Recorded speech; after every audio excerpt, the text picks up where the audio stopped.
Hey there, and welcome to I Reckon I'll Read It, the podcast where two Okie gals talk books, share recs, and don't hold back on their mighty big opinions. I'm Beccah. And I'm Summer. We're so glad you're here. Go ahead and grab some sweet tea, get cozy, and get ready for some good old-fashioned book talk. We've got a whole heap of books to talk about, and we reckon you're going to want to stick around.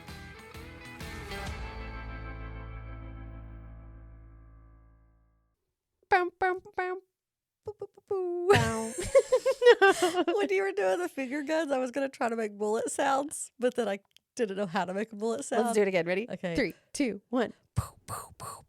Ooh, that was good. But it's not impressive because no one can see the finger guns. No one can see the finger guns. But I was spot on. Well, let me assure you, it looked really cool. It did. Oh, Summer, welcome to 2026. Happy New Year. So, finally going to put 2025 behind us. Are you happy? You sad? I'm ready. Yeah, me too. I'm ready. Nothing terrible happened in 2025, but I am ready to move on. Yeah, it was actually a very good year, like objectively for my life. I had a great year, but Yeah. I'm ready for something new. Yeah. Mm-hmm. I'm definitely, I mean, like I had a good year too. I wouldn't say it was a great year, but I had a good year. What do you mean? We started our podcast I mean, in that is 2025. true. I moved into a new house. Okay, maybe I need to be a little bit more thankful. The house just still feels like a lot, so it's like, ugh. Yeah. It's hard to be thankful. A lot Just is a kidding. lot. A lot is a lot. A lot is a lot. Okay, so for today's episode, though, we're doing something a little bit different. Mm-hmm. We're not going to be doing our normal segments because we want to do a little like stroll down memory lane and look back at our 2025 reading. That's right. Yeah. Take stock of what reading looked like in 2025, and I like to know that kind of stuff because it informs how I move into this year's reading. Yeah. I love to look back, and I also love statistics. I think prior to the podcast, like with you, I always cared about like how many books I read. Like I've always tracked that and I've always been like really proud of it. But guys, Summer nerds out. Oh Like, yeah. and so she has made me. She did not force me to do it. I willingly participated. But she helped me like look at stats a little bit differently this year. So we have some fun things that we're going to talk about. And I've never done any of this before. And so it's going to be really cool. Yeah. I think. We're going to get in deep looking at the statistics of our reading from last year. Yeah. Okay. Before we do that, though, I do have, because we usually start with a spur of the moment question, Mm-hmm. but we're doing things a little bit different. Mm-hmm. So it's not going to be a spur of the moment question. I have a spur of the moment fill in the blank. Okay. Okay. So in regards to your book life, so book related, you have to fill in the blank for this phrase. Okay. 2025 was the year of blank. Ooh, 2025 was the year of, I'm going to say, genre exploration. Oh, I feel like, so adventurous. I feel like I was very intentional this last year of still within the parameters of being like a moon reader. But I really tried to, like, I finished one book, and when I picked up the next one, I tried to alternate what genre I was in rather than like going boom, boom, boom, boom, That boom. is wild to me. Yeah, I tried to be very intentional about that. So I would read a romance and then a mystery and then literary fiction and then a classic and then horror. Like I tried to alternate that more intentionally. So I read tons of genres, but I don't feel like I ever intentionally, everything's a mood read for me. Mm-hmm. So, I mean, there might be a moment throughout the year where I'm like, okay, I've been reading a lot of fantasy. I need to read something else. But Yeah. it's not like this intentional, like, I'm going to switch back and forth. You probably noticed that as you were looking through my things. Yeah. I'm looking forward to seeing what my top genre is. I kind of feel like I read a lot of romances this year, so I feel like that's probably going to be my top. But I'm interested in yours too, though, because I feel like you were really intentional with it. Yeah. Okay, so your 2025 was the year of genre exploration. Yeah. I like it. What about you? So mine would probably be 2025 was the year of audiobooks. Oh, really? I did a lot more audiobooks this year than I have ever listened to. Which I like. I do not buddy read them, tandem read, I guess. Like I read hard copy and listen while I'm driving and things like that.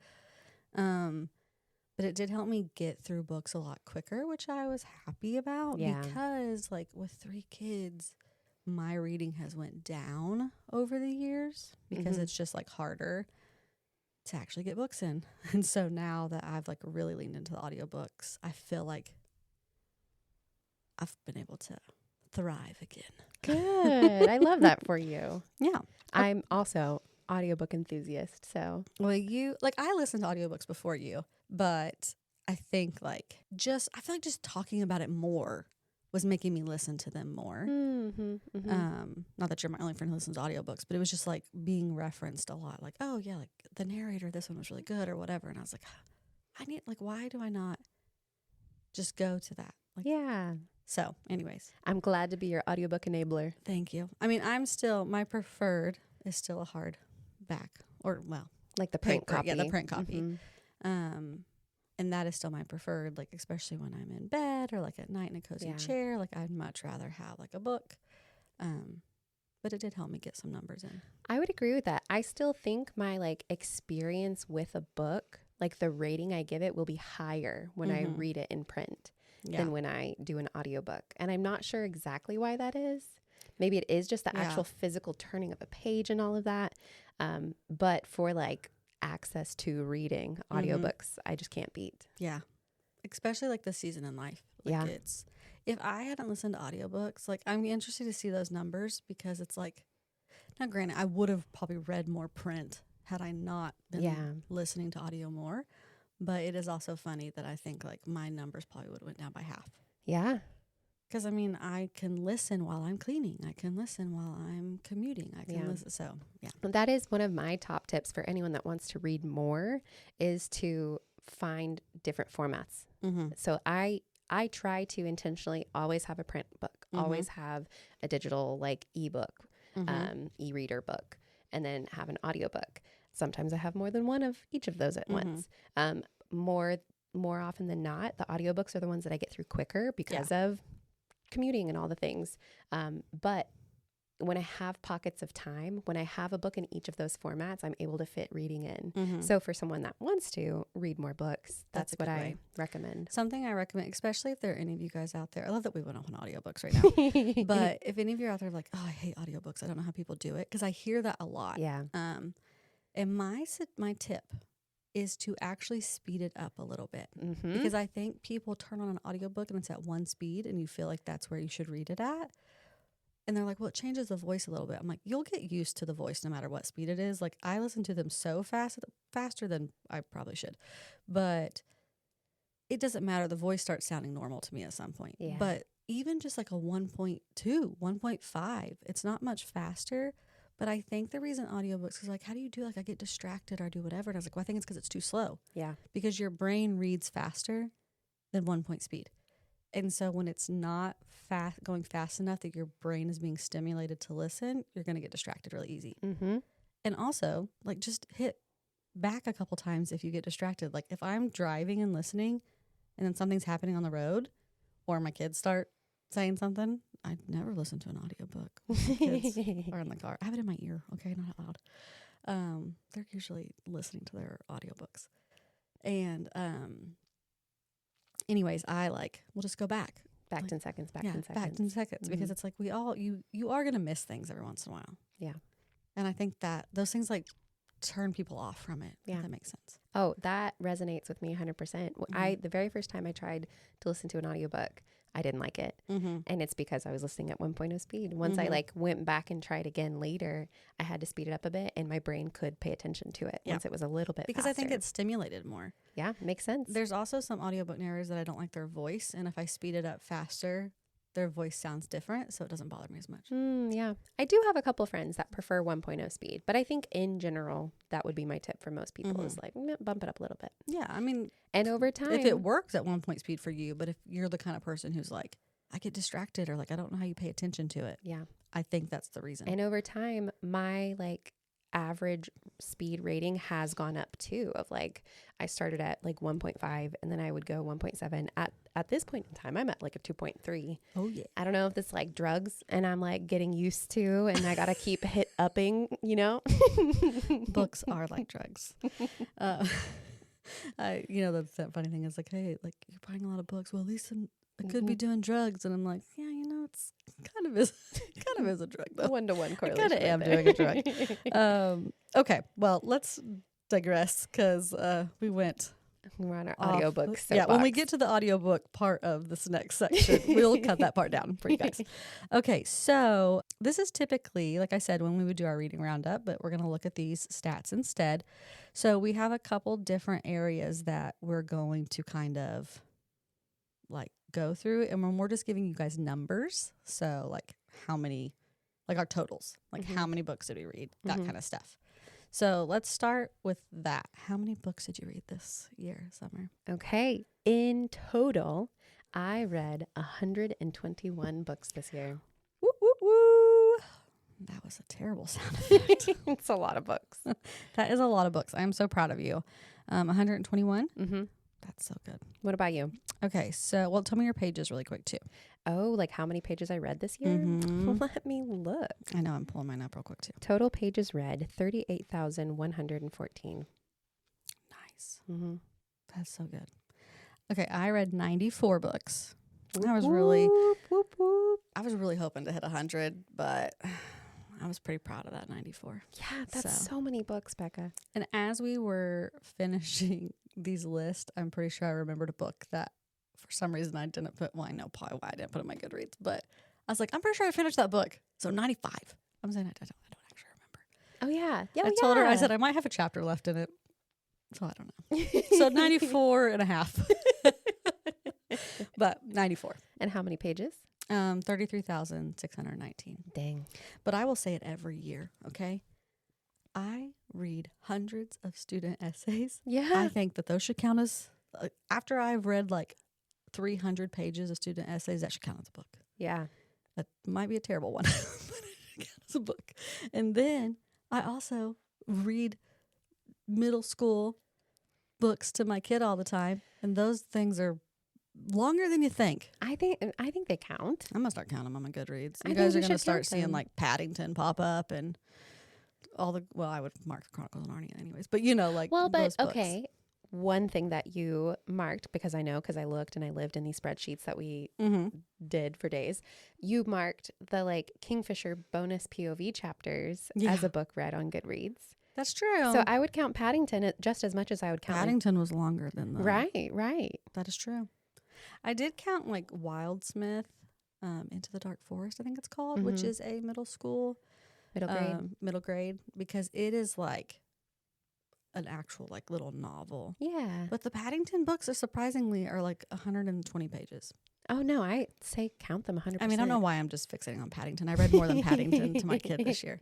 But it is funny because I counted some of them. Like I counted Wildsmith, and then I counted Alice in Wonderland. Mm-hmm. But in my head, like maybe it's like this like shame thing I'm doing to myself. I think so. I think you're book shaming yourself. I think I'm books. I'm like, I can't put Paddington. Like how embarrassing. Like you read Paddington? But I read like 3 of those. Yeah. So you probably did hit 100 books at least. Just kidding. I will say last year I read, I think 128 books, and my goal was to actually read less. And like, I mean, 8 books less isn't that much, but I'm kind of proud that it was less. But it's less. That's funny. I would never make a goal to read less. Well, my goal is never quantity. Yeah. And we will revisit this later when we talk about like what our goals for the next year are going to be. Because I want to kind of do some bookish therapy of myself, analyze myself in the way that I think about things. Well, so we'll revisit that. I will say I used to kill myself to reach like 100 books a year or whatever. And I remember one year I was like the night before, just like finishing this book, and my husband was like, "At what cost? Like, at what cost, Beccah?" And he didn't actually yell it at me, but it felt like it. Yeah. And then I was like, like you're right. Like I was like not having like intentional time with my family because I was trying to finish a book, right, to get the credit for it, right. And so I always put I might go up a little bit this year, but I usually just put my reading goal at like 50. Yeah. Oh, yeah. On like Goodreads, I always make it something that I know I'm going to achieve because I don't really want it to be a quantity goal. I want to enjoy my reading life rather than because I wasn't enjoying it. And that's what my husband was getting at. He's like, at what cost? Like, he really did not yell it at me. And maybe this is but the story's better if he shouted. If he's yelling at you. If he shouted passionately. Yeah. And maybe we should say this here. We've said it before, and I think we should say it all the time because I think there's a lot, especially as book culture is so big now, like on TikTok and Instagram, and like people are reading like they're trying to get AR points again. Like if you read one book, you're a reader. You don't have to read 100 books for it to be important. You don't have to read 75, 50, 30 books for it to be important. However much you read, you are a reader. 100%. And you should celebrate it. You should. And I'm so good at celebrating other people in that. But when I was making high goals, like I was just like miserable trying to reach goals. Yeah. And so I just make them low all the time. I mean, even just now, as we were saying how many we read, I said 121 books. And then you said yours. And I was like, wow, Beccah, that's amazing. You read 95 books. Like, yeah. So it is. It's like maybe 94. We are better at cheering other people. We're better at cheering other people than ourselves. We are. Okay, really quick before we get into like our database things, what was on your Goodreads roundup? What was your longest book? Oh, my longest book was actually a book you made me read. Quicksilver by Callie Hart. So good. How many pages? Oh, 600 something. Let me see. I was not prepared for that. And see, that should count as 2. Oh, see, that's the thing. I read maybe more books, but you read more big books. Yeah. Mm-hmm. Yeah, my longest was, I read the Harry Potter series this year. And so the longest was The Order of the Phoenix. Out of the ones I read in 2025. And it was 870 pages. Dang. So any of those Brandon Sanderson fans out there are like, 800. You peasant. I read 1,020 page book. I'm just kidding. Anyway, so Quicksilver you said was 600? 624. 624. Cool. All right. Well, okay. So those are just kind of like our basic numbers. But let's go a little bit deeper on your charts, Summer. Let's dig in. Guys, she's like a data freak over here. I have to give credit where credit is due. Yes. I have been a Patreon supporting member of the Currently Reading podcast for years, and they have an excellent reading tracker that their Patreon members, if you subscribe, you get access to this reading chart. And I have used it for the last several years. So and she convinced me to get it this year. I love it because I love it. Wasn't hard to convince. I love the data. It took me days, hours of like data entry to get to this point. I don't know that there's an easy, well, also you could track this as the year goes by. The last several years I have not been good about that, and I wait until like the last day of the year and then I just like binge data input. Yeah, we were doing some of this last night. Much later than we should have been, but now we get to reap the rewards and get to analyze our books. So. Right. Okay, so let's start with what were our top formats, and so explain some of the format options. Okay, so this is what we kind of started to get into, as you mentioned, audiobooks. So different formats that you could read: audiobook, print, digital, which is like an ebook, maybe like on your Kindle or e-reader. And then I also like to track if I read in multiple formats. So like if I read the book and then I got in my car and listened to the audiobook, like if I went back and forth.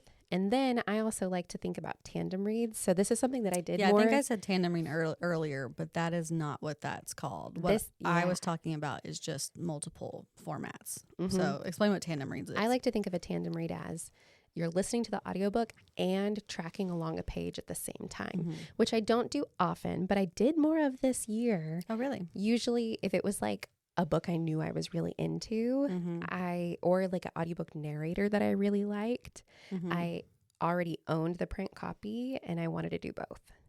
I've done it a few times, but I tend to want to read faster than my audiobook. So then I keep like bumping up the speed, and then it's like to find the perfect number of where my brain and the it's not easy. It's not easy. Yeah. So I was like, okay, I'm just sometimes it enhances the experience. Sometimes it's more trouble than it's worth. Okay, so what was your top? Give me your breakdown of. It's like a pie chart. There is a pie chart. So by the way, I have filled out my form, but I have not looked at any of my results. So I'm gonna respond to all mine live on recording. Okay, so in total, the total percent of all the books I read, 87% this year were audiobooks. Mm-hmm. That's the highest it's ever been. And like, Really? Okay. mhm. So this could have been your year of audiobooks too. Yeah, it could have been. And I think there were a lot of reasons for that. Like, I got a puppy Mm-hmm. at the beginning of the year in February. And so I had less time just like sitting, reading. Also, you were going a lot of walks. Going on a lot of walks. And I Mhm. did a lot of audiobook listening as I did my walks. Mhm. I just had a very busy year. And so I Mhm. had less time to sit and read. And usually when I did have time to sit and read, as you and I have talked about, I would sit on my couch at the end of the day and I would immediately fall asleep. Yeah. So I didn't do much actual print reading. But fun fact, so strictly audiobook only was about 50%. Mm-hmm. When I did the multiple formats, that was at least 15%. And then tandem reads was 10%. Interesting. Okay. Yeah. So That's I did cool. much more of that like multiple format. I think in years past, I exclusively listened to audiobooks that I got from the library. Mm-hmm. And then I exclusively read books that I had the physical print of. Mm-hmm. This year, I did more of like, The mixing. or I own this book, but I don't have time to read it physically. So I'm going Mhm. to get the audiobook from the library in addition to. Yeah. And that was just a little different this year. Okay. What about me? She's reading my results. Okay, let me pull up your results. Dun, dun, dun. Beccah. I know that audiobook's higher than my print, I'm sure. So audiobook was 60%. Multiple formats was 27.4%. Wow. And then print was 12.6%. So you did a lot of audio too. So 87. That's about the same. Wow. We were busy girls. Look at us. And we still got our reading in. Yeah, we did. Okay, that's cool. That's the thing. If I hadn't had access to audiobooks, if I didn't have a library card, because I don't use Audible or really purchase audiobooks, if I didn't have a library card, I don't think I would have hardly read at all this year. I mean, probably same. Yeah. Because I ain't paying for an audiobook. Okay, I have. I shouldn't have said it that rude. I prefer a physical. Yeah, if you're print going to if I'm going to buy something. I will buy off Libro, though, because you actually own the audio file. Yeah. And you get to keep it. And so, like, a lot of those streaming audio streamers, you actually don't own. Right. Like, you don't. You're just, like, renting. Yeah, I mean, it's like you have it in your thing as long as you have, like, an account or but you whatever. don't retain the rights to it. But you don't retain the rights to it. Yeah. So, I don't always love that. So, if I'm going to pay for it, I tend to lean towards print unless I need it immediately. Okay. So, next thing I want us to look at publication dates. So, what we mean by this is we wanted to see how many, like, were we reading what was like really popular? Were we going back in time? Were we, like, where were our most read books? Like, were they all more current or old? And we're going to talk about them a bit. Like, so there's front list and there's back list. Front list in my mind is something that like came out this year, an author's most recent release. Backlist is like someone's back catalog that they maybe released in years past. Front list books are typically books that are harder to get from the library because there's going to be a lot of holds on them or things like that, where backlist you might be easier to get. So let's take a look. So we're going to do how we're going to break it down. How many books did we read that were published in 2025? How many were published in 2024? And then prior to. So I read a lot of books that were published this year. And I Okay. know in the last episode, we were talking about like I do this weird thing where I put pressure on myself like in December to try to get all the buzzy books of the year, like read the year they were released. And I don't know why. I don't know if it's like a book talk or I think you need to bookstagram let thing. that go a little bit. I think so. I think it's because I see people reviewing them. Yeah. And so I like feel the hype. And so I want to read them. That makes sense. I do that too. Yeah. But you put like a pressure on I do. yourself. That I would be in do. our book therapy later. Just kidding. So this year I read 46 books that were published this year. That is really good. I don't know that it's good. I don't know. So a lot of people talk about finding backlist gems that like are the ones people aren't talking about. So I guess it's just perspective of what you're looking for. Yeah. I guess this year I read a lot of books that were released this year. My next highest, well, I guess 2024 books, I read 24. Okay. books released. And I think that is like leftover hype from last year. Like when people were talking about their best books of the year, I was like, oh, I didn't pay attention to that immediately. But now knowing like all these people thought it was the best of 2024, I read it this year. So how many total before 2024? And then tell us your top year. Oh, okay. So before 2024, I read 51 books. Okay. So the majority of the books I read were prior to the last 2 years. And so what was like a big year for you? Random 2015 to 2020 was my biggest. I read 16 books. Interesting. Yeah. Okay. All right. So mine is split really down the middle. Okay. Of the top two at least. So 2025 pub date, I read 26. Wow. 2024, I read 26. Oh, interesting. That is weird. So prior to that, I read 42 books before 2024. Okay, so still majority of your books were prior to the last 2 years. Yeah. A big year, probably like I did a lot of rereading this year. And so I think I read a lot of books from like the early 2020s, like 2022 had some big ones. But then also because of like all the Twilight stuff, I have a lot of like early 2000s. And Harry Potter. Yeah. And then I have like a lot in the classics area too. So pre-1900. Ooh, pre-1900, I have 3. I have 6. Wow. And then 1900 to 1949, I have 4. I have 3. And then 1950 to 69, I have 1. I have 3. Oh, interesting. Wonder how you beat me there. Wonder what you I were think reading. a lot of that were book club picks. Yeah, probably.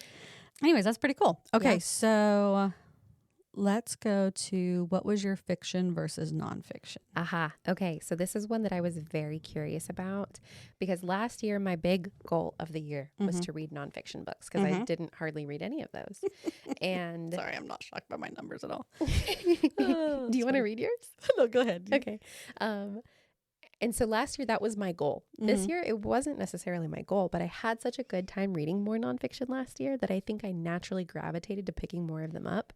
So for the year, I was 80% fiction and 20% nonfiction. That's a pretty good balance. I'm pretty happy with that. Yeah, that's a good balance. You want to hear how good my balance was? Yeah, tell me.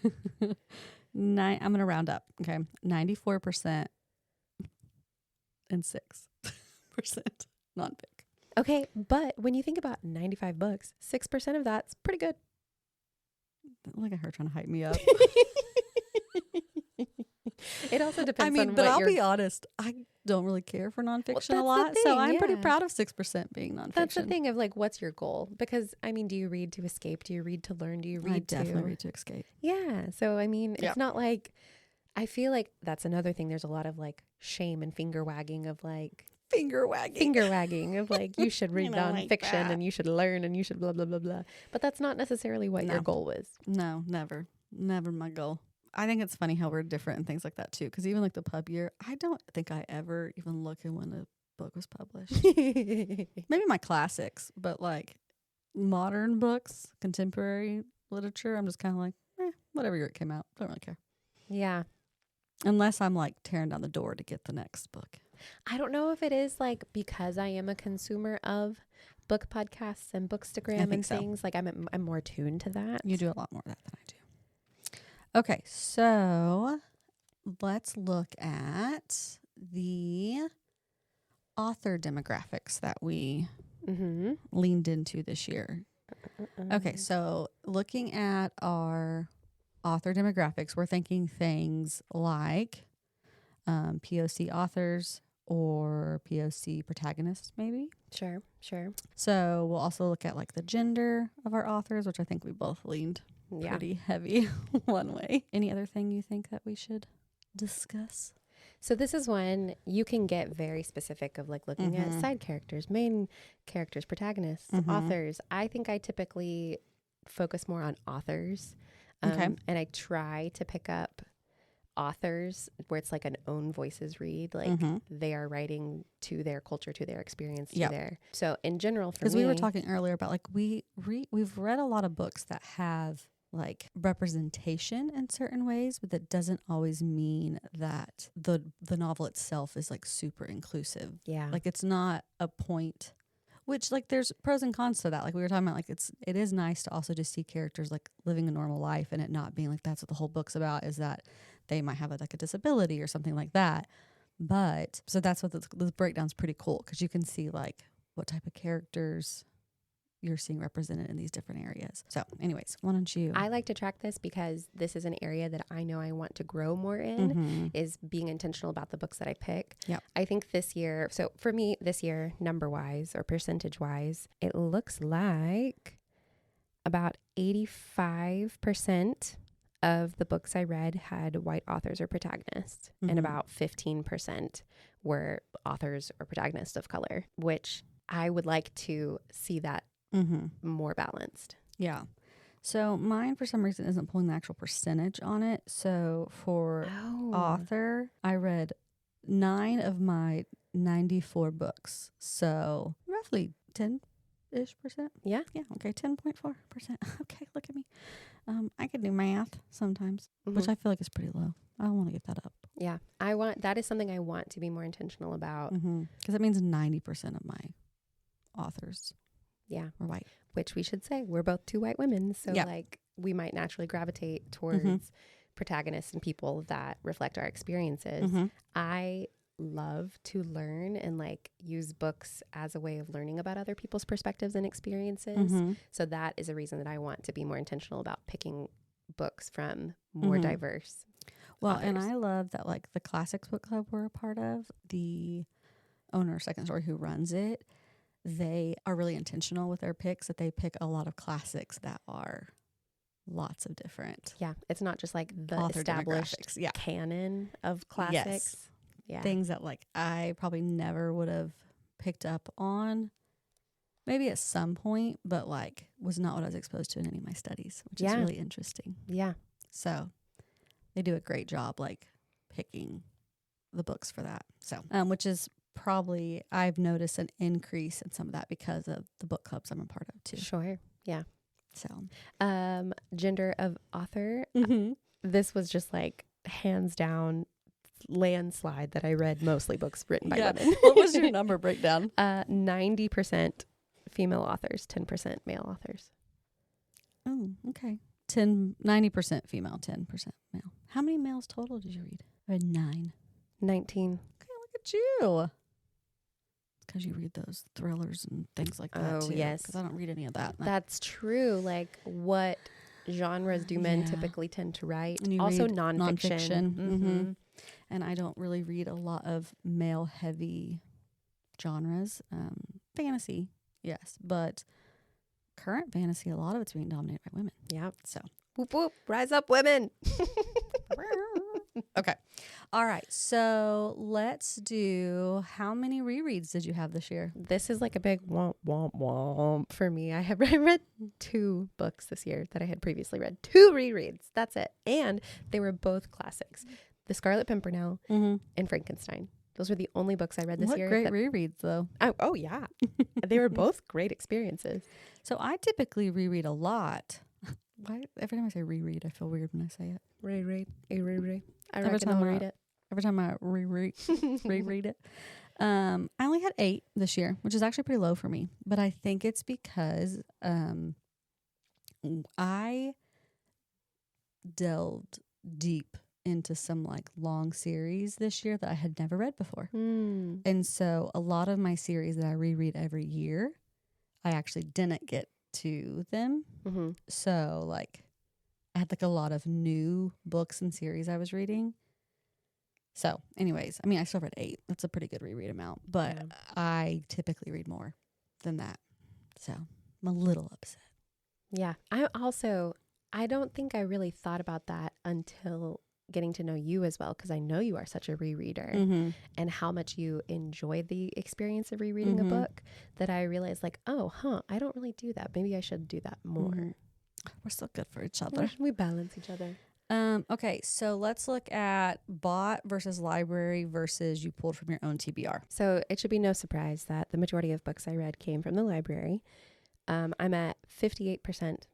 So about 60% of the books I read this year were from the library, which honestly is lower than it has been in past years, because this year I did more purchasing from indie bookstores. Mm-hmm. Whereas like in years past, I hardly bought any books at all. I'm a Book of the Month subscriber. Mm-hmm. And in the past, I would get a book every single month. I don't do that as often this year or in the last couple of years. Like the majority I read from the library. So this year was 60%. I purchased 25%. I already owned 5%. Oh, and this is interesting. I also do Kindle Unlimited, and I only read 7.5% of my books this year on Kindle Unlimited, which is the lowest it's been in the last couple years. Low. So to me, that means I need to cancel that subscription because I'm not getting my money's worth. Ooh. I could just read it from the library instead of paying for Kindle Unlimited. Okay, so I may have skewed my numbers here a little bit because when I was tracking this on the spreadsheet, if I might have had it from the library, but if I also purchased it and I was like reading them at the same time, I marked them as purchased, like if I owned it. Yeah. Because I definitely spent the money to get it. Yeah. So my purchased is at 46.8%.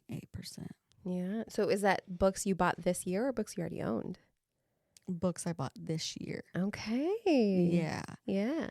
Even though I may have listened to some of them through the library. Yeah. But I was also doing like the multi format. Whatever. You invest in your personal library. I need to stop. But my library is the second at 29.8. So 29%, 30% was books that I don't own that I just listened to through the library. And then my own TBR was 10%. Nice. So I did do a lot of back. Then I had like a borrowed, 1% borrowed. Oh, I need to go up on my borrowed. I had 1.7% borrowed. It's probably each other. Probably. And then 5% gifted. Oh, nice. And then 6.4% hoopla. Ah, hoopla. Which I also is a library as well. Yeah. So like 36, almost 37. About a third. Yeah. Nice. So anyways, so that's pretty good. I need to go down. I need to get back into my own TBR a little bit more. That's the big problem I have is I buy a lot of books, but then I don't read them. Let's not talk about it. Okay. Any other genre? What were our genre breakdowns? Genres. That's our big one before we kind of move on. Okay. So pretty consistently for the last several years, I have had two main genres. And this year, that also stayed the same. My top two genres, like always, are romance and mystery. My top two are romance and fantasy. There are some years that I'm higher fantasy. Yeah. I think 2024 was higher fantasy for me. And then romance was higher this year.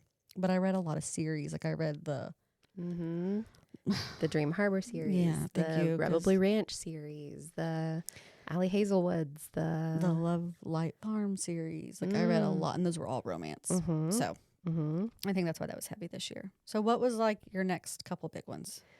Let's see. So honestly, 20% romance, about 25% mystery thriller. If I combine those, 5% memoir. Let's see, 7% classics. Okay, I'm at 7% classics too. I think we read almost all the same classics this year. At about 9% contemporary fiction. And then it's like a bunch of little ones for horror, historical fiction, fantasy. I did track romantasy separate. 5% books on religion. So lots of things. What about you? My next big ones would be classics. I know it's only 7%, but I also have I added my own for witchy books, and that was a pretty big one for me. Yeah. And also I added my own genre because I needed to know people. My vampires. What percentage of books did you read this year that were vampire books? 5.4%. Wow. Which, considering I didn't really get into vampires until September, that's pretty big. That's pretty impressive. So, you read more vampire books than you read nonfiction. Yeah, for sure. Yeah, for sure. Yeah, my lowest. Yeah, I didn't do a lot of historical fiction. That's my lowest this year. I actually had more of that this year. I had about 6% historical fiction. Okay, that's fun. Yeah. I'm not super shocked by that, though. Okay. I thought it would be funny for us to also talk about the books that we both ended up reading. Like, what was our total number that we both ended up reading? So, of the 121 books I read and the 95 books you read, we both read in common 26 books. That's pretty That's high. a lot of books. And they weren't all because of book clubs. They were not all. Some of them, like you had read previously, recommended to me and vice versa. Yeah. Okay, so do you think we should do a quick, let's see how we rated some of them? Let's do it. Let's do it. Okay, so we had 26 in common, and we're going to go really fast and just compare some of our star ratings because we think it'd be funny. So I made you read The Scarlet Pimpernel this year. What did you give it? 4 stars. I gave it 5. I think 4 is probably realistic, but it's such like a heart book of mine. Yeah. It was 5 for me. Okay, The Wedding People. 5. 5. I already knew that one without even looking. Strawberry Patch Pancake House. I gave it a 4. You know, that is the one of the series that I did give a 4. Yeah. Because that was one of the better ones. Wild and Wrangled. I gave it a 4. I gave it a 4 too. Okay, I thought we'd be Nice, really okay. different on some of these. Deep End. I gave it a 3. Let's see where I'm at on Deep End. It's my least favorite alley. I gave it a 4. I liked it more than most people did. Yeah. A lot of people hated Deep End. I liked it. I thought it was fine. I liked it. Okay, Sula. 4.5. I gave it a 5. The Bell Jar. 4.5. 5. Battle of the Bookstores. I gave it a 4. I gave it a 4 as well. Nice. The Great Big Beautiful Life. 5. 5. Problematic Summer Romance. 4. Which, I don't know. The more I think about it, 3.75, 4. Okay. I gave it a 4 too, but I think it could probably go down as well. Yeah. I think I liked it in the moment. I don't know that it's sticking with me. Yeah. Yeah. Love is a War Song. I gave that one a 3.5. I gave it a 3.5. So we're the same. I wanted to say it different than you. Yeah, I gave it 3.5. Okay, The Serviceberry. 5. I think I gave The Serviceberry 4. Let me look. I love that you just know these off the top of your head. Like I have immersed myself in these spreadsheets. you have. I lied. I gave it 5. Passing. 5. I gave it 4. Yeah. I actually went down on that one. I gave it 5 originally. And the more I thought about it, the more the book made me mad. So I just went down. What made you mad? Because people didn't agree with you. Yeah, because people don't know they're wrong.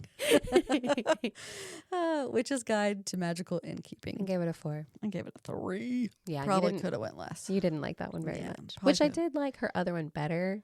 This one I still enjoyed. I could probably honestly give that like a 2.5, but I did like. I did not love it, but I did like the main male character. I liked him.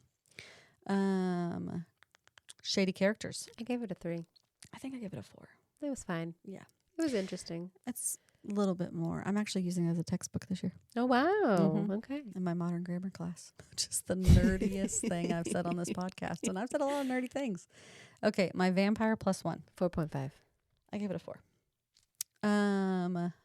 What's the next one? Sorry.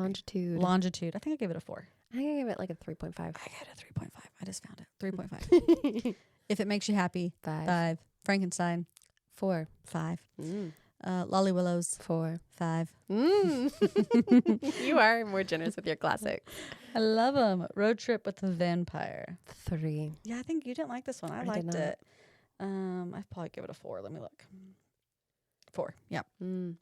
But as a vampire, hello. Gingerbread Bakery.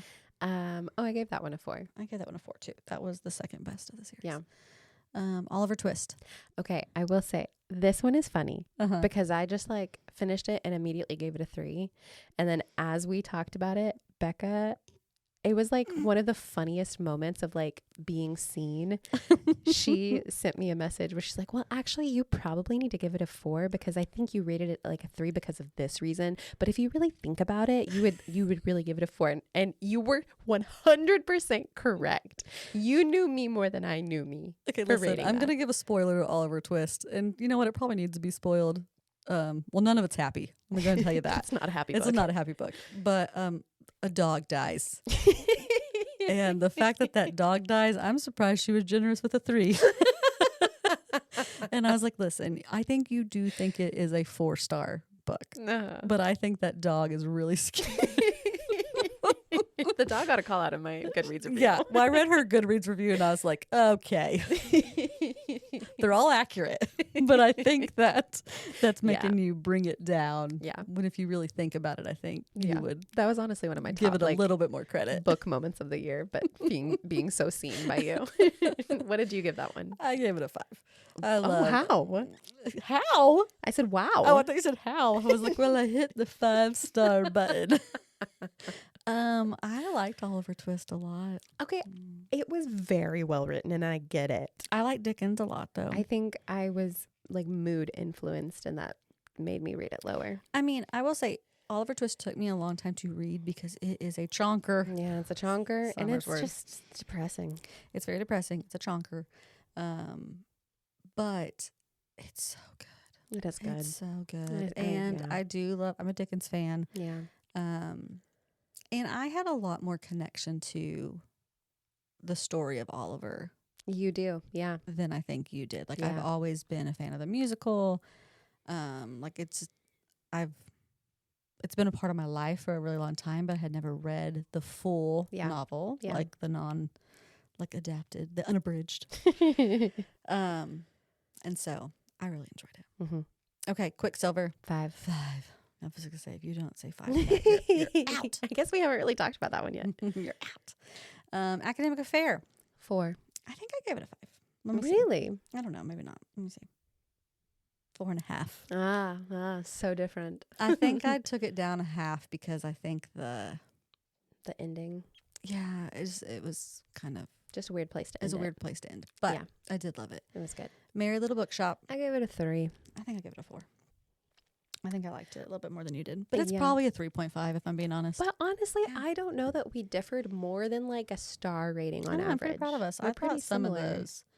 I think there's a few I read this year that you read last year in series that I think that we really would have differed on. Yeah. So I thought that was going to be more exciting. So it wasn't. Okay.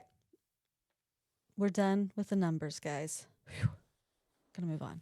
That was a lot. That was a lot of books. That was a lot of books. And we're gonna throw more books at you. We are, but in a more exciting way, I think. Bum, ba-da-dum, bum. So we typically do our spotlight segment at this point, but we are going to look at some spotlight books. So before we get into like our top book of the year and our least favorite book of the year and stuff like that, we had like a funny little, not really funny, but we had like a little section of like superlatives. Yeah. That we were going to kind of name or throw books out for. Mm-hmm. Okay. Before we get started on that though, like just give like a couple little sentences, little thoughts about like your 2025 reading. Like okay, so my like year in general. Yeah. Like how did it go for you? So I already mentioned some things in my personal life caused my reading to look a little bit differently this year. Like I got a dog. And so I had less time sitting down to read, more walks, more audiobooks. I also just was part of more book clubs this year. And so that dictated a lot more of my reading than in years past. Like I read a lot of books specifically because I had to for book club. Same. Which was not a negative. A lot of the book club picks we had this year were high rated for me. So I think that's just a sign of I'm in a good book club for me as a reader. But I think kind of like the biggest thing about my reading year in general was and I think I mentioned this in like one of the first couple podcast episodes, I actually went through like a 3-4 month book slump at the beginning of this year that like was very uncharacteristic of my reading. Like from February to really May, I struggled to finish 3 to 4 books a month for a lot of reasons of like things in my personal life and time and busyness and I just went through a slump. And it wasn't until about June that I kind of got out of that. And then in July was my biggest reading month of the entire year. I think I read like 17 books in July, which is crazy. And I think I read my most like 5-star books that month. So it was just kind of like a weird disparity of like the beginning of the year versus the end of the year. And also we started a podcast towards the end of the year. And so that fostered a lot of reading. So I read 121 books this year. Last year I read a little bit more. I don't know that actually over these last several months, my frequency of book reading has changed from last year. I think because I was in such a slump, that's why I read fewer books this year. I don't know, just interesting. It is interesting. I don't have like a lot of like major moments of the year that I was like, oh, I have like vivid memories that anything was going on.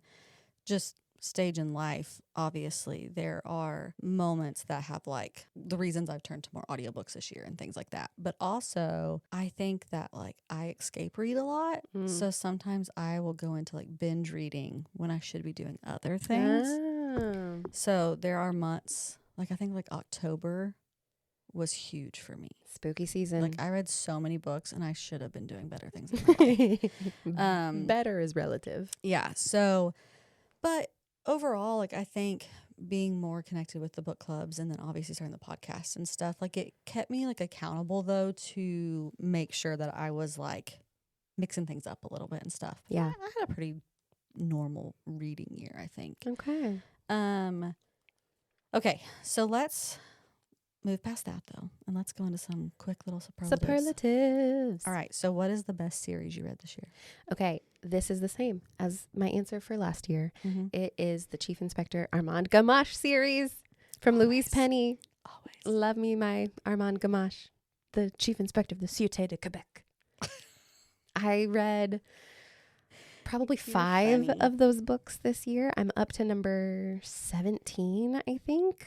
That is wild. Like I want to read them because of how much you love them, but there's so many. I love them so much. much. And we read series very different. Yeah. You tear through a whole series one after the other, Mm-hmm. and I like try to pace myself. And that's why it scares me because 17 books is a lot of books, Summer. And you say, oh, you could skip some. And I'm like, but I can't. You don't. You don't skip. You go through the whole thing. Mm-hmm. Yeah. Okay, so I know there's been a lot of controversy around this, and we're not going to go into any of that. But controversy around Armand Gamache? No, my series. Oh. We're not going to go into any of that necessarily, but because I do have thoughts and feelings, but Oh, I know what you mean. yeah. Okay. Yes. But I read Harry Potter this year. For the first time, right? For the first time. So I definitely was raised during the generation that church-going families didn't read Harry Potter. So I did not read them like the rest of the world when they came out. And I still fell in love with Harry Potter in college, like with the movies. And my friends had all read them, but they just weren't something that I really had access to because like I couldn't afford the books. Mm-hmm. But I also didn't really know how to access books in the same way that I do now. And like the school I went to was definitely not going to have Harry Potter in the library. So it was just like a whole thing. So I had never read them.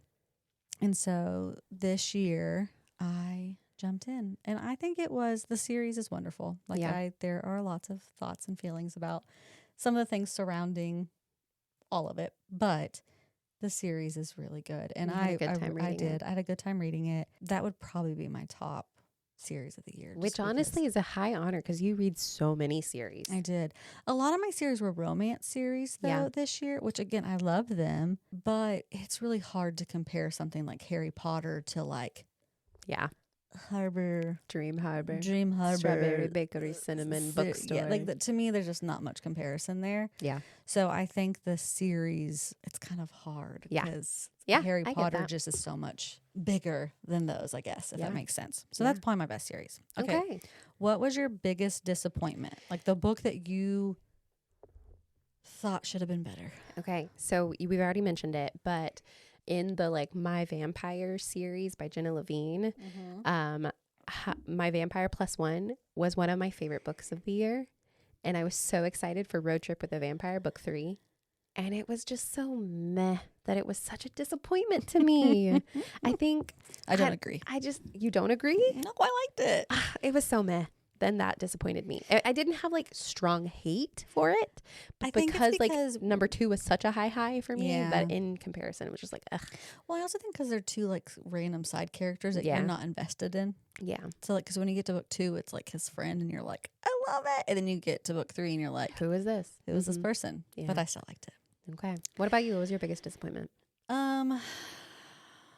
It is a vampire book. Oh, I know what it is. Would you like to tell our fan? Eclipse by Stephanie Meyer.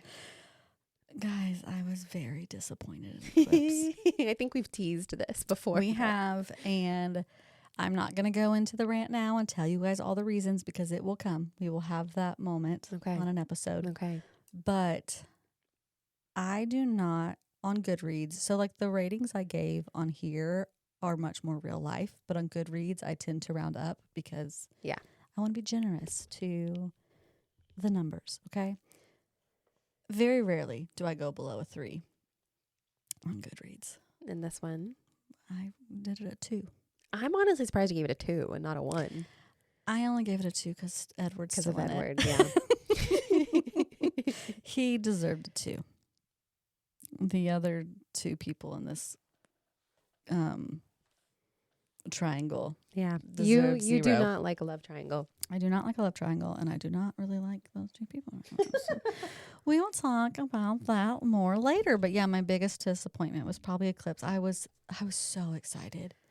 I was so pumped because Edward was back. Because book 2, like I was I wasn't disappointed in the same way, but I was just kind of like, give me Edward. He's gone like the whole time. So book 2, I was just so excited, and then she started, and like the way she writes him at the beginning, it's just like, okay, let's move on. Yeah, she's cutting me off, guys. I did write something lower though. So, okay. Biggest surprise book. So the one that you didn't think you would like that you ended up loving. Okay, so I have not yet talked about this book on the podcast because it is the last book I read in 2025. Really? Atmosphere by Taylor Jenkins Reid. Okay. And I don't know why I was so hesitant to read it.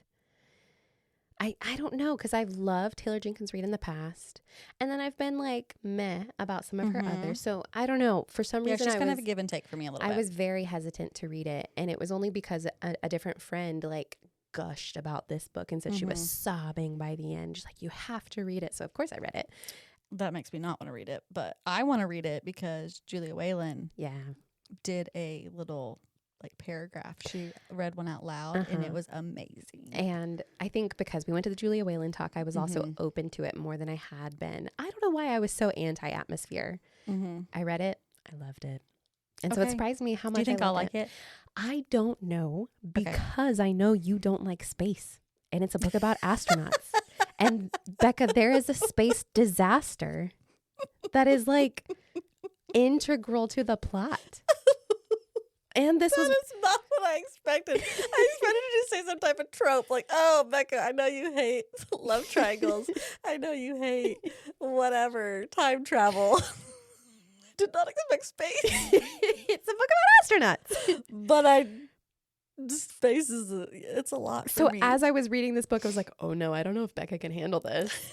Because it is like, guys, I get so stressed out. You are going to be so, it's either going to be like you hate this book or it's your favorite book of ever. I mean, I will probably I have left movie theaters like my body aching because of how tense I was. I don't know, Beccah. I don't know. Space and the deep sea. As we've established. 2 of my biggest fears. What was your biggest surprise of the year? Sorry. It's funny. Okay, so I'm not surprised that I liked the book. I am surprised at how I lived and breathed the book. Twilight. No. I was surprised at how much I did like the first 2 Twilight books. Okay, what is it But then? that's not it. It was Quicksilver. Oh, yeah. I think because I kind of had a bad attitude going into it. You judged the cover. Well, it wasn't even that. I just judged the hype. Yeah. And so, but yeah, like that cover. Which I did pass to you because I bought. Yeah, you gave it to me. I gave some really good versions. And we got to keep that in the fam because that silver tier. But I could not put it down. That is an audiobook I bought immediately. It was Brimstone. Because you had to read it immediately. Because I had to start it immediately. And I was like, yes, I will pay the money for the audiobook because I need it now. So again, I wasn't surprised I liked it. I think I was just surprised how much I liked it. Yeah. Okay. What's the book that broke you? Okay. The book that actually broke my reading this year was Onyx Storm by Rebecca Yarros. Oh, yeah. I did know that. I did know that. I believe that this is the book that started my book slump because I read it. I went to the midnight release party with a friend and we bought our books and I started reading it immediately. And I actually paced myself pretty well. It took me, I mean, I could have ate it up in a day. But I took my time and I loved it. I know there's a lot of people that have a lot of thoughts about Onyx Storm and like the series in general. I loved it so much that by the time I finished, I wanted more. Yeah. And like sometimes a big epic fantasy like that can really get you in the dumps after you finish and the it. fact that like there's not even a prospect of when the next one is going to be ready. That's why I haven't read the think people. That's what started my book slump at the beginning of the year. That is why you are like me, should be like me and just wait. But then you know what, our authors wouldn't be writing the books. I know how many of those there's going to be, so I refuse to read them until the second to last one. Next one then. Yeah, so when the next one publishes, I will then start the series. Yeah. Well, I guess I can't be high and mighty about it because it broke my reading this year. What about you? What broke you? Okay, so I don't cry a lot in books, unlike Summer, who cries in like most books that she reads. I don't cry in most books. We should have done that as a category. How many books made you cry? I would have to like take a minute to actually count. I would have like one, and it's this one. It's Brimstone. Really? Oh, I got some videos of you broken. I like would just lay back on my couch at moments and just like have to pause the audiobook because I couldn't bear what was going to come next. Because I was like, what if it dies or what if it whatever? And like there were moments where I literally slapped my hand on my mouth like in shock and just like wept. And I don't do that very often in books. Yeah. So broke me in like a good way because I loved it. Yeah. But like a book that got to me so much that I was crying. Which I do have video evidence of. I wonder, would you let me put that on our social media? Yeah. Why not? The world should see it. The world should see. Beccah live reactions to a lot of things. You should definitely. And those are real. Like tears, guys. Like, I need to read it. I just got it from the library. I know. I have it downloaded. It kind of makes me sad you haven't read it yet. Okay. The book that got away. What was the one you were hoping to finish this year and didn't get to I'm it? kind of embarrassed about this one because I even talked about it on the podcast. Walk of Shame. Project Hail Mary by Andy Weir. You didn't finish it? I did not finish it. I don't think I read another word after I talked about it on the podcast. It's because I told you it was basically just Passengers. And you were like, oh yeah, that's right. Don't need to read it now. I already watched the movie. That is so interesting. Do you think you will finish it? I know why I haven't finished it. It's because it's an Audible exclusive audiobook. And because I don't do Audible, I can't do the audiobook. I've done hardly any print reading this year. That's why. So I haven't just had time to pick up the print book. I get it. That's why I've bought a few audiobooks. Yeah. What about you? What's the book that got away? I really only am saying this book because I didn't finish the series in the year. And it kind of depresses me that I didn't. Like that is something that's like it should have been nicely tied up in 2025 and it wasn't. Is Breaking Dawn. Oh yeah. But I finished Eclipse and I went into a deep dark twilight depression. And you can also publish those videos if you'd like. And I was so angry. Guys, like I couldn't even like I remember it was my husband's birthday. And we're heading to dinner and I am in a mood. I'm not mad at him. I wasn't mad. I was just mad at Bella. And on the way there, I was like, I'm sorry that I'm not giving you a lot right now. I was like, once we get to dinner, I'll let it go. I was like, but I'm just so mad at Bella. It impacted your personal life. It did. And he was like, tell me why, which was the sweetness of my husband. And so like I just went off on the whole rant on the way to the restaurant. And then we got to the restaurant and I was able to let it go. But then it was Christmas break. And so I've also not let myself start the next book until I've watched the movie. Mm-hmm. And so we weren't able to watch the movie because I was in North Carolina. We watched it last night.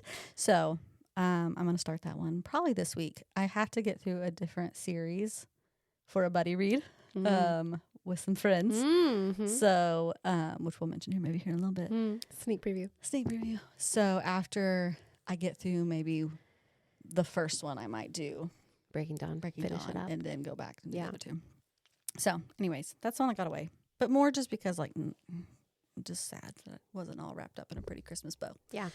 Okay, what about the comfort read of the year? Okay. This one, I actually had several I could have picked from because surprisingly, a genre that I read several of this year was cozy fantasy. Yeah. Yeah. And it really worked for me this year. And it, as it should. Yeah, I know you think so. So one that, again, I don't think I've even talked to you about yet, but this was just such a comforting, sweet, cozy little fantasy book. It's The Teller of Lost Fortunes by Julie Leong. I haven't read it. I know what it is, but I've not read it. Loved it. Really? Yeah. Okay, I'll put that on mine. Okay. Maybe read soon. What about you? What was your comfort read? Okay, so mine, not the same at all, but it is a book that you have gushed about on the podcast. And I had to print read it because you could not get the audio for it anywhere.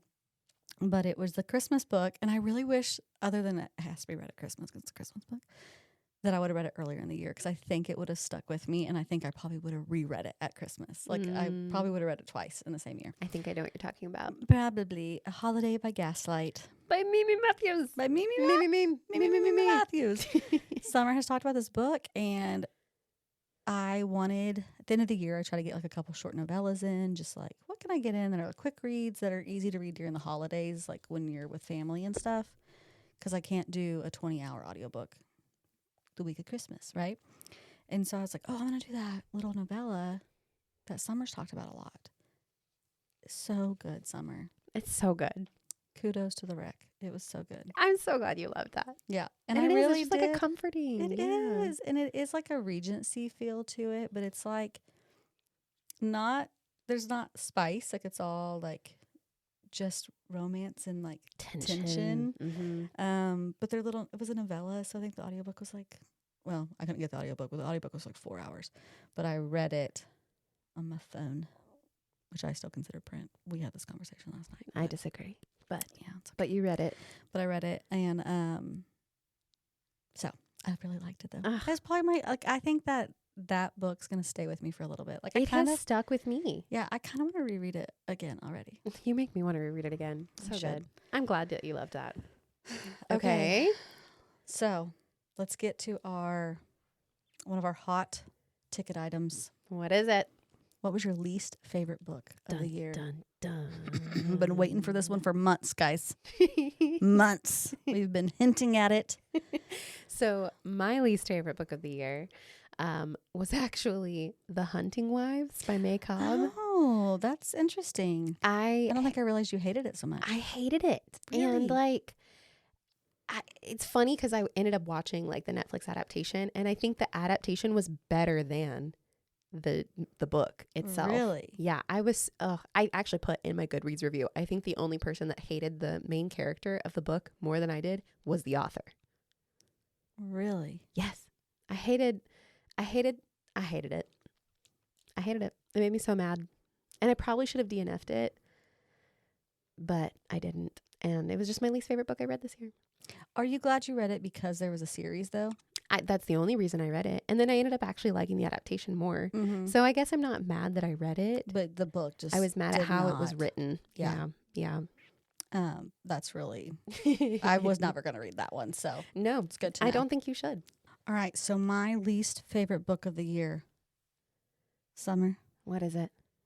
Take a big wild guess. Is it Fall I Want? It is Fall I Want. Guys, I don't think there's been a moment in my life that I've ever given a 1-star review on Goodreads until that book. And did I start it in October and finish it December 31st? You couldn't make yourself finish it? I could not. Like I had about 50 pages left. Yeah. And brutal. And I'm not going to go into all the things. And I didn't bring it because I knew I wasn't going to have time. You hate annotated it. Oh yeah. I rage read this book. I also am not an annotator. Oh, but I annotated. I highlighted. I made comments. You wrote in the margins. I think that might become like a friend pass around book that we have to read each year and add each comments. year. Well, maybe not each year, but I'll probably need to reread it again because I didn't really start my annotations till about halfway through when I realized how bad it was. So you need to be a completist with your hate annotating. Yeah. It was bad. Yeah. That's all I'm going to say right now. If we ever get back to deep diving on some like books that we hate in a later episode, I might go further. But put a pin in it. Okay. So bad. Do not read it. I like very rarely would say like I would never recommend this book to somebody. That is a book I would never recommend. Yeah. Because usually it's like, well, maybe it just wasn't for me. No one should actually read this book. Wow. It's bold statements. Very bold, very effusive. Terribly written. Okay, let's do it. What they've all been waiting for. What they've been waiting for. Bum, bum, bum, bum. Okay, top 10 books of the year for each of us. Which I'm going to stop you actually because I had the hardest time picking 10 books. So I actually have some honorable mentions before we get into our top 10 books. Oh, okay. So is there anything else you want to say before I do these honorable mentions? No, do your honorable mentions. Okay, let me just take over for a second. Okay, I have one honorable mention, and I only added one because I knew Summer was going to be a freak over there. Yeah, I was very existential about this. Like I had a really hard time. Guys, she's had a little notebook. She has not let me look at them, but she's had a little notebook over there, and she's been highlighting and crossing things out. And I had a whole process of it. I wrote down, I had 25 5-star reads this year.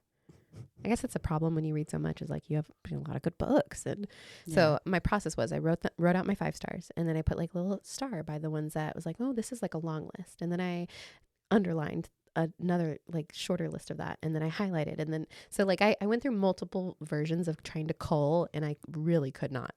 So these are my, she's killing me. Which some of them I have talked about is superlative. So I'll take those off my honorable mention list. No, really it's quick. okay. You can say them. The Hounding by Zenobie Purvis I talked about last episode. In my head, I just reheard The Hunting Wives. And I was like, you just said that was Lily's favorite book. Okay, The Hounding. The Hounding. That is one that I wish I would have gotten in 2025. Yeah. That makes you feel better. That was good. Tomorrow Will Be Different. It's a memoir by Sarah McBride.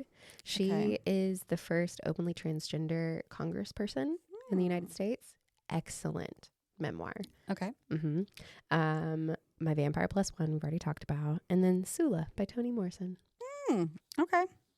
What was your honorable mention? So Sula was my honorable mention. Really? But no, wait. Sula was in my top 10 list, and then I bumped her for something else. So I guess I could say I had 2 honorable mentions and let Sula still have a little bit of honor because I wasn't going to change my other honorable mention, but I guess I could have had 2. So we could say Sula. Okay. Because she was in the top 10 and she got bumped. Accomplice to the Villain. Oh, yeah. Because I just loved them so much. Yeah. Like, are they best book of the year worthy books? No. But they brought me so much joy. There you go. And some of my friends just don't love them. And it's okay. I've learned to be okay with it. Yeah. But I did. So that's my honorable mention.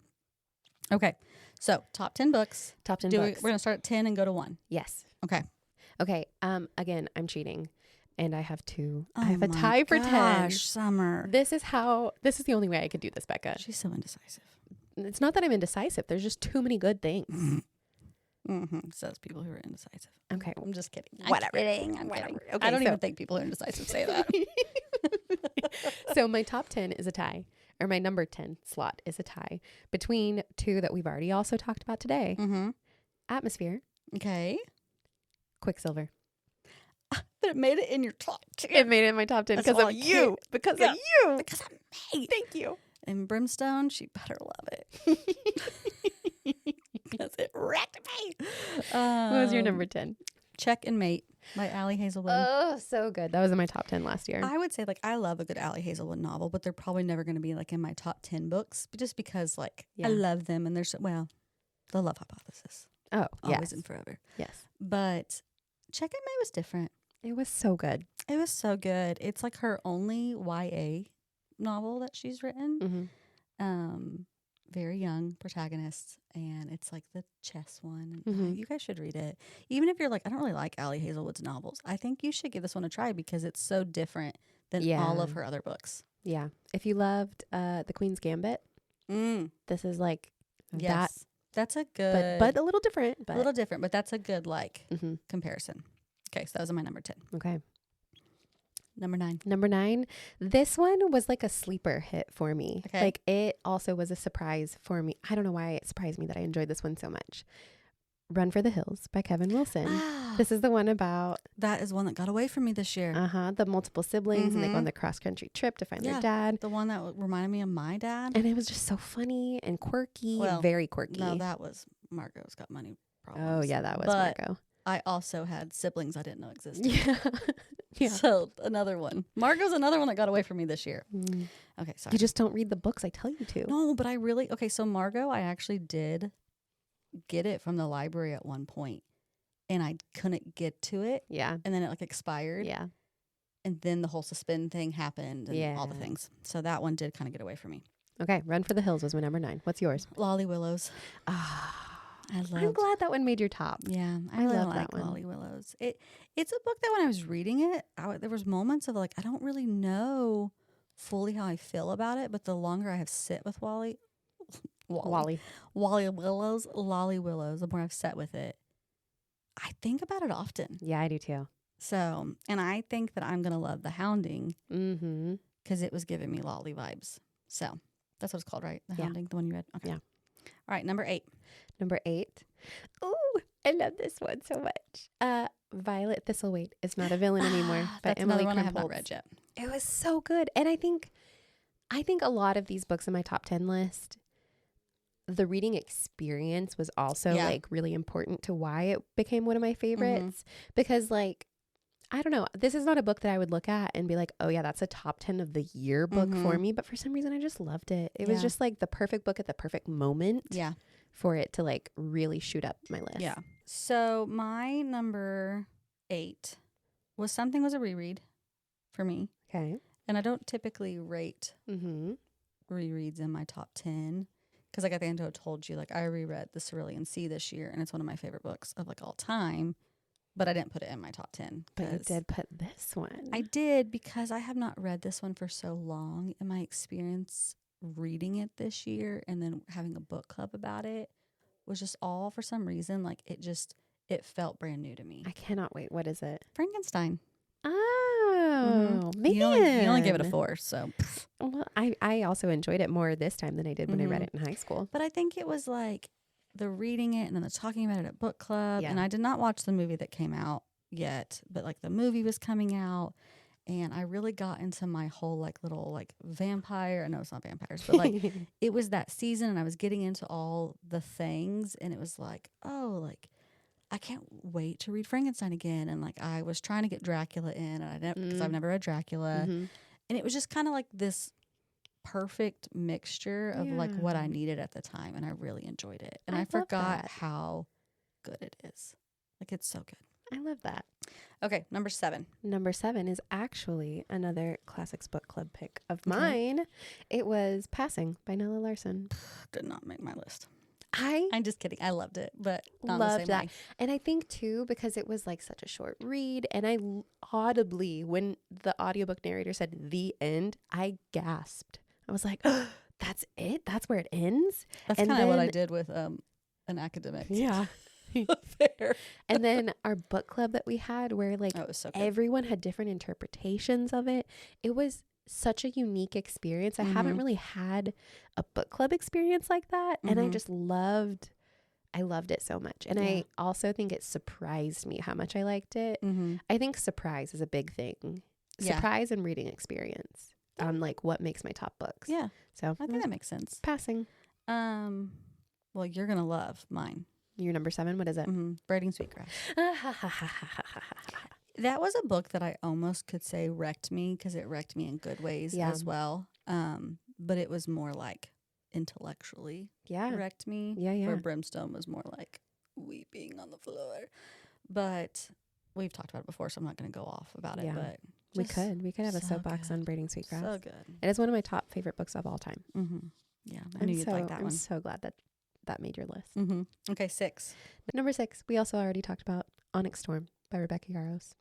The one that broke me for a little bit. You. I loved it. And I think because it had such a big impact on my year, like it had to have been like a memorable book. That's actually funny. My number 6 is Brimstone, which broke me. Oh, wow. Ours broke books. I mean, I kind of just listed those in order too, because I'll go ahead and say my 5. My 5 was Quicksilver. My 6 was Brimstone. But to be honest, they're kind of interchangeable. Yeah. Okay. Because there were things that I loved about one versus one, the other. but then there's things I really loved about 2. So to be honest, it might be Brimstone, Quicksilver. I don't know. They're just so close, but they're my 5 and 6. Okay. Okay. What about yours? My number 5 was another book that kind of broke me in an emotional way. Was My Friends by Frederick Bachman. Yeah, you did like that one. I did like that one. And it was an interesting read in that I started reading this at our reading retreat this year and read the first paragraph and then immediately turned the book around and was like, you guys have to listen to this paragraph. And then I did that with the rest of the page too. I continued reading. I was like, okay, you guys got to listen to this now. His writing is so insightful to humanity. Yeah. And funny. I've never read him. Oh, that has to be some kind of goal for 2026 is to read something by Frederick Bachman. But so challenge. A challenge. I loved the writing of it, but I actually kind of struggled with the first half of this book because of the structure of it is kind of funky. Didn't we talk about it? Was it a translation? Yeah, it is. Okay. It's in translation. But the ending of this book was so much emotional payoff because I had stuck through some of that pacing stuff through the beginning to middle of it that I literally cried through the last 100 pages of this book. And I can't say that for any other book that I read this year. I cried for 100 pages and not necessarily in a bad way. Well, I don't know if I want to read it now. So I don't like to cry. I don't like books that make me cry in an emotionally manipulative way. I like books that there's an emotional payoff of I feel so much for these characters and something has been earned. That's the type of that makes me emotional and I'll cry. And yeah, you told me you cried at the end of the octopus book that we both love so much. Yeah. Remarkable Creatures. And I was like, I don't know if I can read it. I was expecting this ending to be so bad, and the ending was so beautiful. And I was like, and I was like, of course that made Summer cry. So this one it really got me this year. My Friends by Frederick Bachman. Okay. And you said your 5 was Quicksilver. Okay, number 4. Number 4, Sisters in the Wind by Angeline Boulley. Okay. That doesn't surprise me that that's up there. So good. Mine was If It Makes You Happy. That one was one of my honorable mentions. Yeah. It's just, I think as far as a romance goes, it's one of the best ones I've read in a long time. It was really good. Yeah. Very good. It's a good one. Okay. 3. Okay, we're getting into top 3, guys. Top 3. I knew what my top 2 books all year. 3 slipped in recently. So top 3 were pretty set. The rest of my list was kind of nebulous. It could have slotted up or down. My top 3 have been set. Okay. So number 3 is By the Fire We Carry by Rebecca Nagle. Okay. Yeah. That doesn't surprise me either. So good. Top nonfiction that I read this year. Okay. Well, my top 3. Any guesses? Of what your whole top 3 are? No, just number 3. It's a classic. Was it Charles Dickens? No. What is it? Yeah, sorry, Oliver could not make my top 10. It was too depressing. The Bell Jar. Oh, I should have known that. You should have known I should have known that. It's okay. That was a good one. That was one I was intimidated by and probably would not have read. No, The Bell Jar. Oh, okay. I probably would not have read that without Classics Book Club this year and then loved it. And you really loved it. I really loved it. It really moved me. I mean, there are things about it that are problematic that I don't love. But my favorite themes, y'all. Yeah, that tracks. I still think about that one often. Yeah, I loved it so much. Okay, number 2. Okay, I think our number we might have something that doubles here. Oh, I'm sure we have something that doubles. And honestly, my 1 and 2 have gone back and forth of which is which. I'll say it's my number 2. I think it's your number 1. Okay, The Wedding People by Alison Dispatch. Okay. I'm not telling you what number it is. Oh, okay. Do you want to say your number 2? Do you want me to say my number 1? Oh, yeah, I guess I do have to tell you what my number 2 is. I thought you were going to say something after it. Okay, so your number 2 is The Wedding People. Yes. My number 2 is Great Big Beautiful Life. Oh, Yeah, that one was also really good. That book has also stuck with me. I'm probably going to read that one again pretty soon. Yeah. I might start the year off with that one. Can you guess what my number 1 is? Is it The Great Big Beautiful Life? No, it is not. Because you did read that one this year, I didn't have you? not. Yes, I did. Okay. I also gave that one 5 stars. I have not mentioned it yet today. My number 1 of the year. I know that I probably know it, so I'm mad that I'm blanking. Hold on. Give me like a hint. Epistolary. Oh, The Correspondent. The Correspondent. The Correspondent. By I should have Virginia known that. Evans. I don't know if I would have been like, oh, that was her favorite book of the year, but I'm also like 100% not shocked that that was your favorite book of the year. You also haven't loved read it yet. I've not read it yet. And I think that when I read it, it will probably be a top book for me. Mhm. Just from how much, well, we both love epistolary novels, but also what I know about it from you. I think I'm going to have a similar reaction. Yeah. So your number 1 is? The Wedding People. So good. I don't think anyone's shocked by I'm that. so glad that you loved that one so much. I did. We should do like reread some of our top 3. I think we this should. year. Yeah. So Maybe we can convince our friends to like buddy read them with us. Okay. All right. So that was our That was our top. tops. Really quick. We're just gonna do this quickly because I know that we've thrown a lot at you We guys. have lots of chit chat. But I want to go into really quick before we leave. Oh, do you have a thought? No, real I quick? forgot what we were doing, and now I remember what we're Oh, doing. okay. She was like so excited about that. Okay. A couple reading goals. Yes.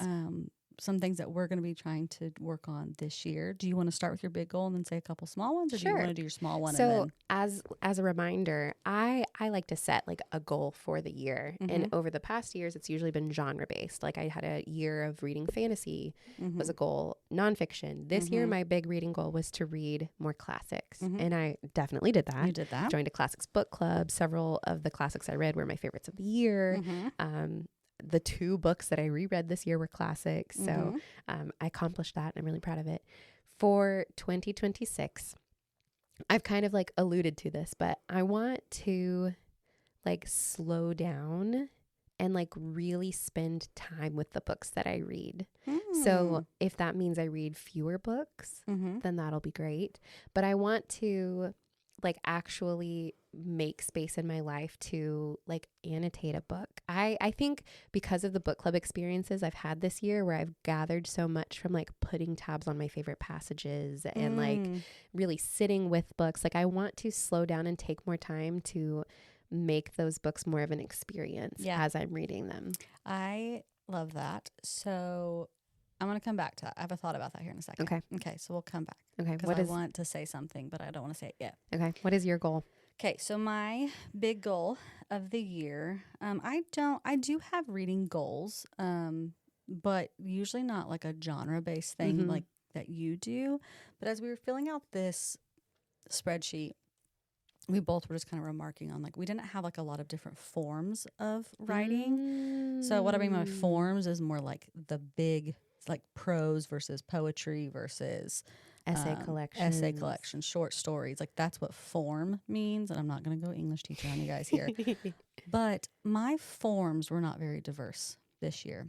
And not that it bothered me, but like I love poetry. I love short story. I love things like that. And I didn't read any of it. And it really just kind of made me sad. Yeah. So my goal for this year is to be a little bit more diverse in my form. I love that. Writing. I love that goal. Because, I mean, obviously prose is always going to be the heavy because it's just going to be. Fiction, yeah. But I do want to, like, maybe make a goal, like, once a month, read something that's different. I don't know if it's going to be that specific yet, but, like, something like that.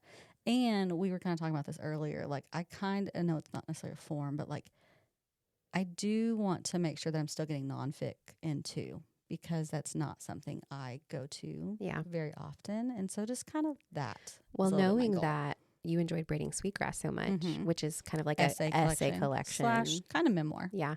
I think I have some recommendations, also poetry recommendations that you would enjoy. Well, we bought some poetry books together and I did not get to read through them. Well, one of my favorite books of last year was a poetry collection that I am happy to pass along to you that I have annotated. Okay. I would love that. Okay. So I'm going to go into one of my smaller goals really quick so then I can make a comment about your big goal. Okay. Okay. So one of my smaller goals was more challenges with you and the podcast and stuff like that. And those could be really fun things that we could do together. Like, hey, like we both have a book and we're going to swap it and annotate. So then you have to spend more time with it. Yeah. So like things like that. Force my hand. And they don't have to be for the podcast like, necessarily. They can just be for us. But like, I just want to do, like, I love our little challenges. Like the Twilight Lord of the Rings thing has been so fun. Yeah, it has. Even though Eclipse really, but you know, it's been a lot of fun. And we already have like some other things that we like have challenges that are coming up of like, oh, like we talked about maybe both reading our childhood favorite book. The Westing Game. I bought for you. Bought me Walk Two Moons. I have literally not seen this book anywhere in years. And then I went to a thrift store and there were 2 copies. And I said, well, I'll be buying both of those. And so yeah, I got her a copy of that. So I've been looking for the Westing Game as well at thrift stores. You can borrow my childhood copy. I found it the other day. Oh, you did? Okay. So that's one of my small goals. Is more challenges with you, like, because I think that we both really thrive off stuff like that. Yeah. And I would rather do challenges with you or like my people versus some of like the Goodreads challenges and things like that. It's more like additive to my reading when it's that like connection piece of it. Yeah. So that was one of my small goals. Do you want me to do my other small goals really quick? I won't linger as much on them. Less forcing myself to finish books. Like allowing yourself to DNF? Yeah. That's a good goal. You need that one too. I do too. More rereading this year. I do want to be 8, I think. I wasn't very happy with that. And then more for my TBS, less buying. Those statistics were pretty eye-opening. How many books you bought? How many books I bought, and to know how many of them I haven't read. Because the 46% or whatever it was that I said earlier, those are the ones I read. Do you guys know how many other books I bought this year that I didn't read? Yeah. So that's something that's something I got to work on. Yeah. But I also support my indies. So I mean, I still got to buy books. Don't worry. That's not a question. It's not a question. But I feel like maybe I need to bring it down a little bit. Okay. What about you? So I also have a goal to allow myself to reread books. Okay. Like I don't know why I'm holding so tightly to like reading new. Like I've had great experiences rereading The Love Hypothesis or rereading. So I think I want to. I'll reread Mimi Matthews with you again, even though I finished it a week ago. Okay. I would love that. Which I am currently rereading 2 books right now for like purposes that will be announced later. Yeah. But I think I'm rereading 2 books. I reread 2 books last year. Yeah. The book I'm currently listening to is a reread right now. So I think I'm going to achieve that one. Yeah. But just like not feeling guilty about it. And then my other one, like I mentioned, I want to be more intentional about picking books from authors of color or authors of diverse experiences, authors with disabilities, from like different walks of life than I have. And I don't want to put like an arbitrary number on that or like percentage. I think I just want it to be higher than it is this year. Yeah. So I think that's a good goal. Yeah. Any more? I think that's what I'm settling on. I don't want to put too much. Yeah. Because then I'll just like not do anything. That's why sometimes I get anxious about even making the goals, because if I don't meet them, then I'm going to feel all the things. Yeah, I'm going to feel all the things. Okay. One last goal setting really quick is our podcast goals. So we have a couple goals, because this was like, you guys have been with us. Technically, this is episode 11, but the first episode of season 2. And, but, you know, when we first started this, we didn't really know where it was going to go. Yeah, we were just throwing stuff out there. And we were just having fun with it. But we're really wanting to, like, not necessarily up our game, but we're wanting to just be, like, more intentional with the things that we're doing and finding ways to, like, contribute and offer more, I guess, if that makes sense. And so we have just like a couple podcast goals. Do you want to talk about the big one? So the like very exciting big thing that we are going kind to of be been hinting at a little bit. introducing is like a new type of content. So aside from our regular season episodes, we are also going to be introducing side saddle episodes. We're so clever, And guys. I'm so excited about it. There'll be, aside from our regular episode content, where we do things like talk about reading challenges. Maybe It might be things that we've literally like talked about already on like, or we thought like instead of us, I don't want to say wasting time, but instead of us spending our like episode time talking about Twilight and Lord of the Rings, it's like, let's just have an episode about Twilight. Yeah. Or have an episode about Lord of the Rings. And then you can like pick up on the ones that you would like to listen to and stuff like that. One of the books I'm currently rereading that Beccah has also mentioned, she's about to do a reading challenge. We're going to reread through The Hunger Games, especially because both of us have not read the 2 new ones. Yes. And we have a friend who's also not read the 2 new ones. And we're going to do trivia with her at the end of the month. So that is content that we can cover in a side saddle episode. So we'll have like a Hunger Games side saddle episode, which we've both read the original trilogy. Yeah. But neither of us, which we've talked about before, for sentimental reasons, have had a really hard time going back. So, so that is a big one. I'm so excited about these. Yeah, we're really excited. A couple like little smaller things. We're wanting to get a lot more video content out there, and like that it hopefully will entail like some YouTube like videos of our podcast. If you didn't know, we record all of our podcasts. We're not doing anything with them. We just have not edited and then published them. So that's kind of a goal this year. But also just more like video content on like our social media in general, like our socials, like just more reels, more things like that. Maybe even more like social sites. I don't know. Yeah. So that kind of stuff. I wrote this one down. I didn't even really tell you about it. Sorry. It's not, you're going to be fine with it. More community involvement. Oh, yeah. But like as like, I reckon I'll read it. Because we're very involved. Yeah. But like, I don't know. Like I want to like. As a brand a little bit, get a little bit more community involvement. I love it. Stuff like that. So. I agree. And then we do have some other things that we're dreaming up, but we're not quite ready to share them yet. On the horizon. On the horizon. That tumbleweed blowing across the horizon. So you can just, as you're riding to the sunset, think about those things. I was trying to be a horse. It didn't work out, okay? My arm was literally being a horse. You guys couldn't see because we don't post video content. Someday in the future, you will see it. You'll see those gun from the beginning. All right, that's it, Summer. What a banger of an episode. Hopefully. We just talked about so many books. And about things we love. So yeah, I don't know if anyone else will find enjoyment from it, but I had the best time. I know. Digging into all of these statistics. Seriously. And analyzing and then making intentions for the coming year. This is my jam. We need to like, Summer needs to start a business where she does all these statistics for people on the side. Send her all your books and she'll get them all. Get this spreadsheet from the Currently Reading podcast. That's true. And talk to me about it because I want to know. I would love to talk with anyone about the books they've read, what their goals what they want from their reading life. Like I want to problem solve with you and I'll give you some recommendations. It's literally her gift, guys. Seriously, it is. I'll just disagree with you on everything about your opinions. That's my gift. That's your gift. All right. Well, guys, that's it for this episode of I Reckon I'll Read It. So thank you for listening and joining in on our bookish discussion. If you enjoyed our podcast, please take a moment to rate and review us on whichever platform you're using to listen. That will help us to grow and find more people to talk books with. And connect with us on social media. You can find us at I Reckon I'll Read It on Instagram. Well, for today, we're going to cut and run. Join us next episode on I Reckon I'll Read It. Bye.